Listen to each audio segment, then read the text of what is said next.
pamahiin na may kaugnayan sa kasal, maaaring nagsimula raw noon pang panahon ng ating mga ninuno. Kaya tayo naniniwala na may mga malas na practices pag kinakasal.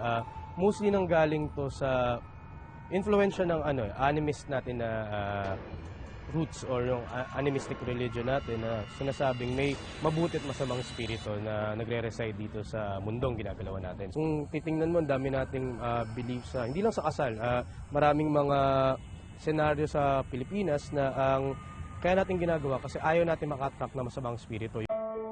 Pero paglilinaw ng simbahang Katoliko, ang pagsunod sa mga pamahiing ito wala raw basehan. Kaya naman hindi nila hihikayatin ang pagsunod sa mga ito.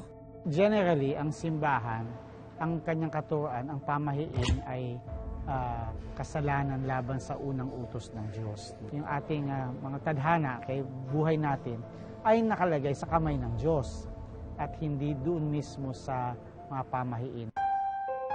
Maaaring nagkataon lang daw ang mga kamalasan sa mga taong hindi sumusunod sa mga ito. Gaya na lang sa pagkamatay ng asawa ni Salve ilang araw bago ang kanilang kasal.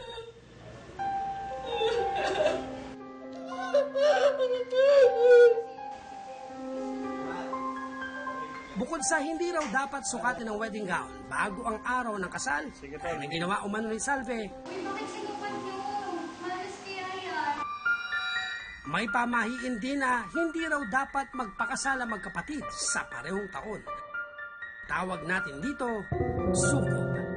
Practice ng sukob is to actually avoid misfortune. Sinasabi nila pag kinasal ka ng merong or nagkaroon ng sukob sa kasal ay magkakaroon ng malas dun sa nakasal. Pinaka-original talaga yung practice ay tuwing dun sa pag may namatay.